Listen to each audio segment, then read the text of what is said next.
Hey guys, welcome to the workbench, and today we are going to work on the two-stroke engine. So that means that I'm not gonna take the engine apart because I already did that. The engine is already fully ready to go into the engine bay. But there's a couple of things that we still need to take care of. This is an old book that describes everything that you basically need to know. This is everything about transmission, clutch, and then we go to engine. And so everything is in here from assembly, reassembly, and everything in between. The cool thing is about this book is that it has all the necessary torque specs, which I find very helpful. And yeah, I'm going to need this to put together the flywheel and everything in between. So I have a new flywheel, which I get shortly, but I also have new mounts for the engine stand. So where the engine is sitting on, the engine mounts in the front. I have new ones of those, and I need to assemble them by destroying the old ones. So I'll show you what I mean. So these are the standard two-stroke engine mounts. Now they are by no means bad. They're just a bit soft, and I don't mean anything bad by it, because these engine mounts are actually pretty good. But you know, they're more for comfort and less for a sporty drive. So that's why I opted to go with the Saab XP. Here you can see the XP Power logo. These are the hardened rubber mounts, and you can see which ones is which. So we have this one right here, and then we have on the other side we have the other one. If I said that correct. No, it's actually the other way around. This side. This side is this one, and this side is this one. But you can see that the base plate, this plate, is not on these. So I need to cut this away. I have instructions for that here, and I shall see what I have to do to actually be able to get this fully on there. I'm parking the idea of using these engine mounts. I can always do that later. I can always just get the engine out and redo them, but I think even though these are a little bit soft and they're moving apart just a little bit, I don't think they're going to fail or anything. So yeah, I'll just bound these two together. I did get it off, but there's so much stuff on there. I'll have to see that for later. I just put them together so that I know that I cut this one for this one. So it just kind of stays together. Now what I'm going to do is I'm going to clean up and put the engine here, and then I'm going to get it up on the stand and fit the flywheel. So this is the engine, and now we are going to have to put it onto the workbench to be able to get to work on it. And yeah, I think I'm going to use the old engine mounts for more comfort, and then next winter I'll probably convert those parts onto it. They're not a primary objective right now, so yeah. Okay, so we have the engine now on a stand with the underlining up, so that means that we can start to fit the flywheel right on here. I have the bolts here, and I do have a new one of these. I'm not going to reuse this one, so I'm just going to grab a new one and we'll fit that. Okay, so the one that I had stored apparently got wet, so inside the bag it started rusting, and now this surface is very uneven.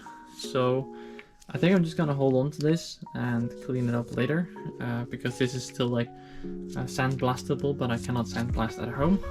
So I'll probably just keep this, sandblast it at one point, and I can probably use this for like a different engine when that time comes. But for this engine, this plate should be sufficient enough, even though it has been used once before. These plates are basically just to lock in the bolts and be a secure plate for the flywheel. So as long as this is still very good bendable, which it is, then we should be fine. So I am going to grab one bolt, see if it fits.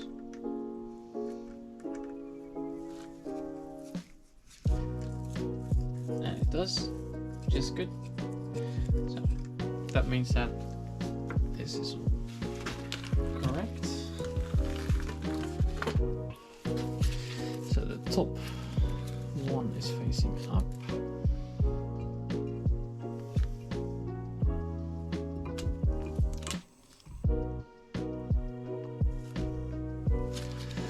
I don't know how tight this should be. There we go.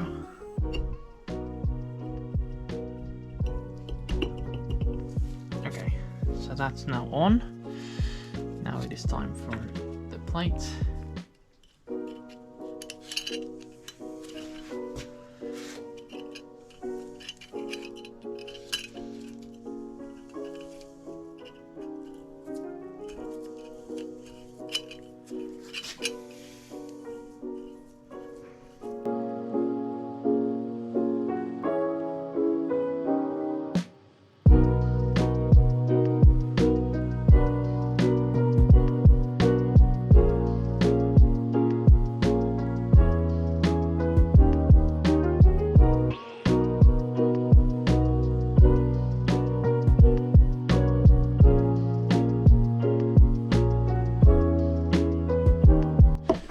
So it says here in the book that the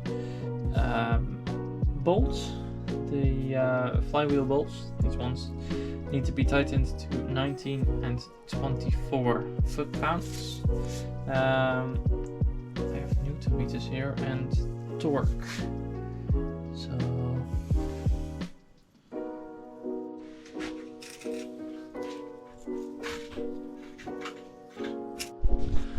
So what I'm going to try to do is to put a rag inside the engine.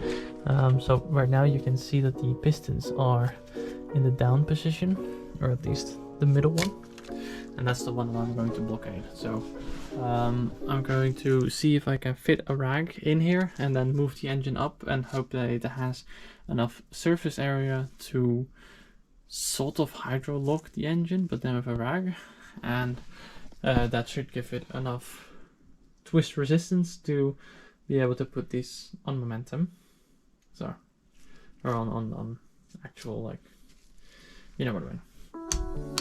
That's one. Good. That's another one.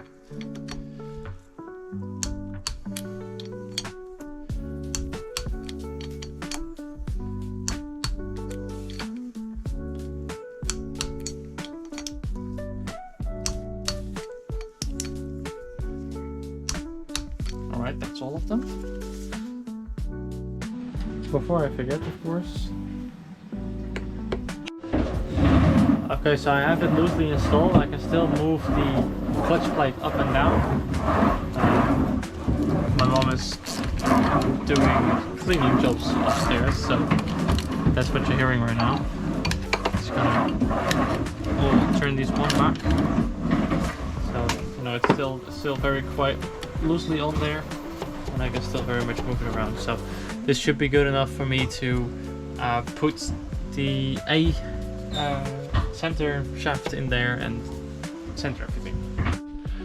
Okay, welcome to dismantling a sort of broken 3-speed 2-stroke engine. It's actually, or transmission. It's still working, and you can still shift the gears. It's not like fully broken. It's just this one, this shifter point is not moving anymore. So if anyone would want to get this running again, it would very much be very possible. Like the bearings and stuff, I don't think it's not that like broken. It's not even really rusty inside. Well, it is a bit rusty inside, but But yeah, I'm going to keep this. Oh, actually, very. Yeah, no. If anyone wants this, let me know. But I'm going to open it up, and I'm going to get the shaft out of the box.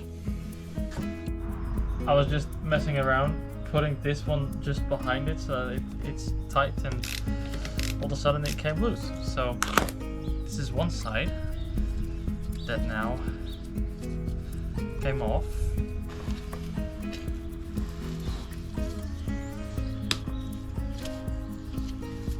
There we go, that's the one. It's cool that they have these really long bolts on there. And then I think that I can just, there we go. Okay, now this is getting a bit serious now, so I am going to move it into a bucket because I know you are going to leak oil when I get you out of there.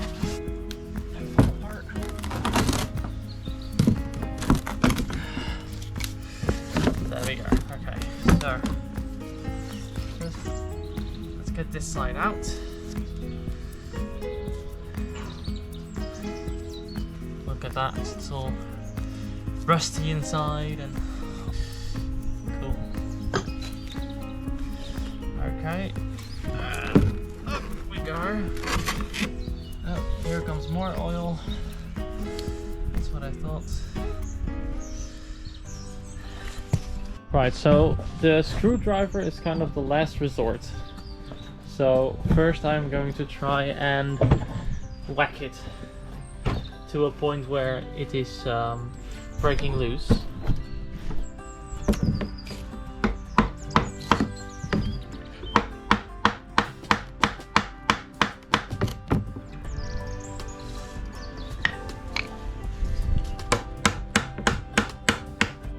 I took the bolt out, but I don't think it did anything. But I started whacking some more, and now I see a crack in the dirt around it, so that means it's moving. So I'm just gonna hit it some more.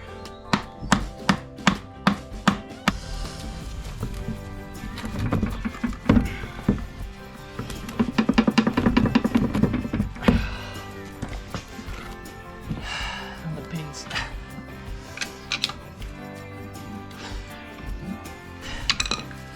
Ooh, this could be it. Yes.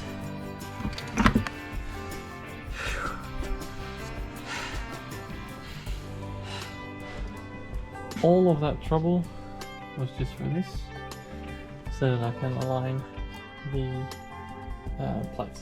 So that was very annoying to do. I couldn't find any torque specs for these, so I just put them as tight as possible with this one.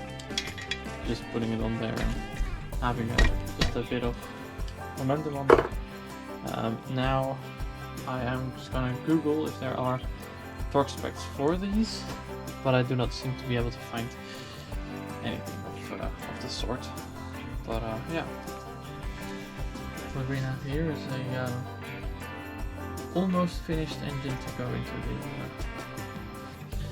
So I found the gasket, and even though I don't have this one, I still think it's going to have pressure enough to be able to just hold on. Sealant. It is more used as a light coat of just some extra surface area for it to bite to. So, because I really don't want to have to deal with like little leaks, like air leaks. We put on the gasket. I have to see if it is symmetrical or asymmetrical. I do believe it's symmetrical. Yeah, looks symmetrical to me.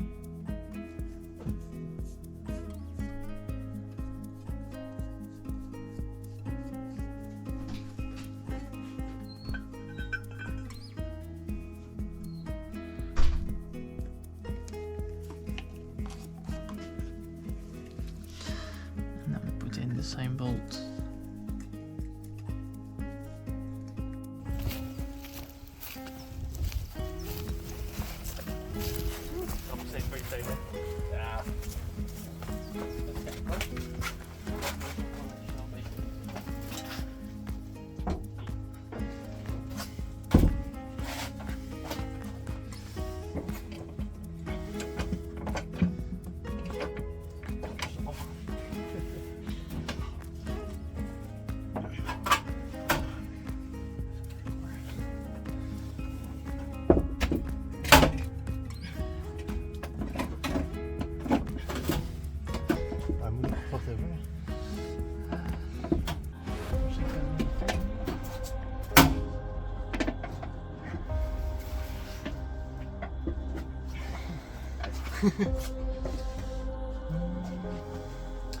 Wacht even. Als we nou iets van een touw hebben. Ja.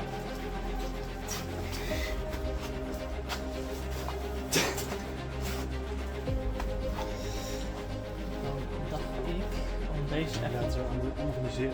Zo ja, inderdaad. Ik kan er onder een beetje verder zijn.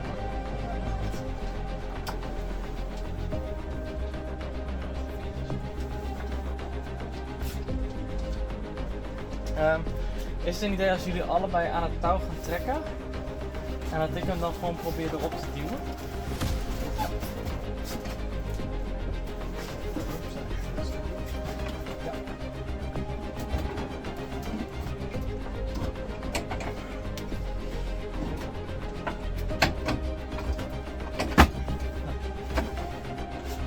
Ja. Is dat hem? Nou, Pepijn, Ja. ben je blij nu? Oh. Wat een ding, hé. Yes.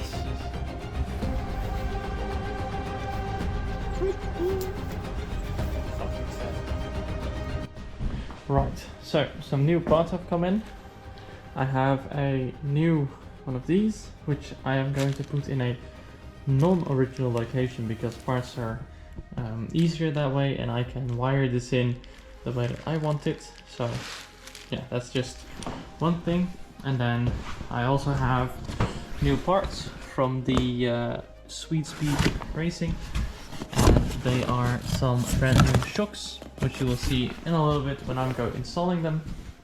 I got some two-stroke oil that is basically hopefully going to be good enough for the two-stroke, which I think it will, because really it's not that picky, because it's, you know, back in the day they just did what it did. And I got a couple of high gloss black spray cans, and this is just a box for that. So these are the new parts that have come in, and we shall be installing the fronts of this one, and we shall also be installing this one, so that I can get a first start on hopefully Monday. Today is Friday, and over the weekend I have to work, so yeah, wish me luck. So we actually put the wheels on the car, which is really nice, and now I can also see that I think I have enough room to install these with the tires still on, but I'm just going to take it very carefully because I'm not sure how that's going to go. So actually I think I'm just going to take the wheel off to not damage brand new parts. It has been raining a lot, so it's actually quite, you know, very wet in here. So. Okay, so I cleaned up the areas, and now it is time for the unboxing of the front ones. So these are the rear ones, I know that. And then these are the front ones, which I have right here. Yes, so these are the front ones. At the moment that I've unpacked them. So these are the Sweedspeed. Expected, okay. Yeah, so this is very cool. And then this is gonna go onto the car. I'm not sure if I have to prime these. Let me check. Well, I really hope I don't have to use the, or I have to remove the sway bar, but it is a possibility. No, I don't, okay. So that's already a plus. And then we move this up and in.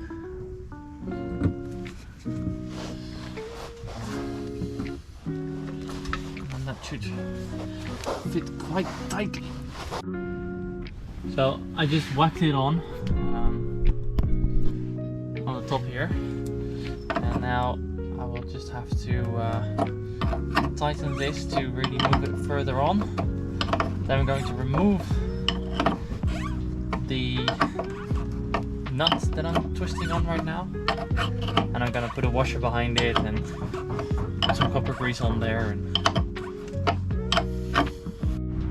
right, so this side went on nicer than the other, but they both look pretty fine. So they're still both on the softer setting. I just have to remember, and then yeah, we'll just put the wheel on and put it back down.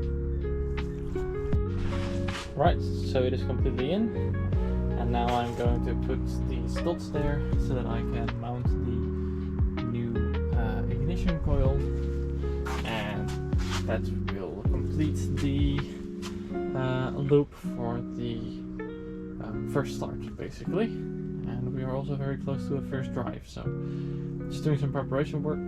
Of course, I'm still missing the brace here. I hope I still have one of those.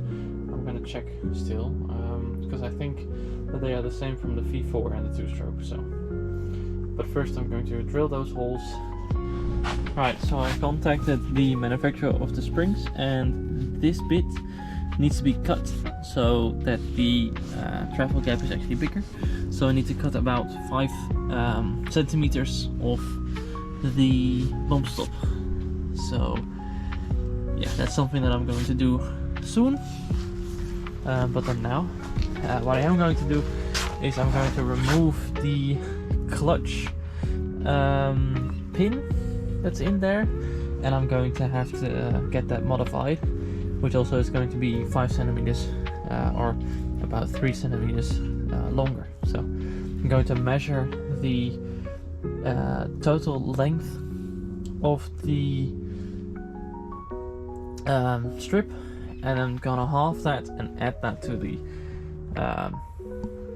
pin, basically. So because right now it's all the way at the very maximum, and I barely have pedal, so I need that pin to be longer so that I have more pedal. So right, so what I have to do is I have to make them 50 millimeters shorter, and I got it standing here just on the frame, and I have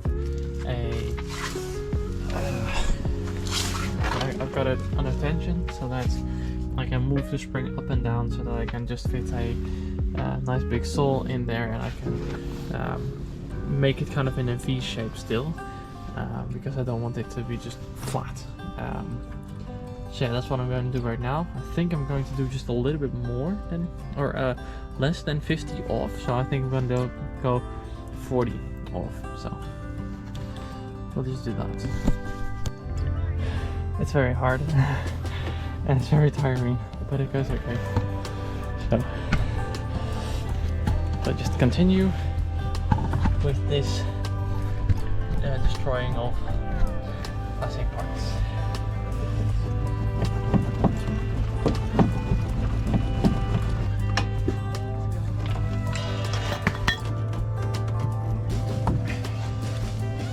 There we go.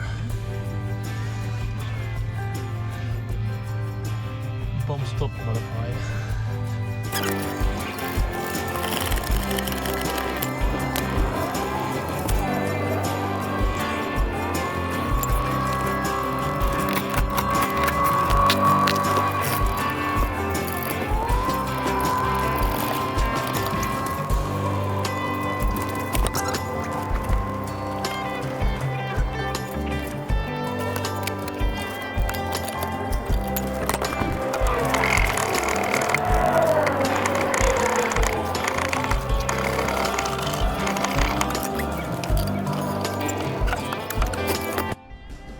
Right, so we have the shocks installed, we have the bump stops cut, we have the ignition coil installed, and everything is back on the ground again.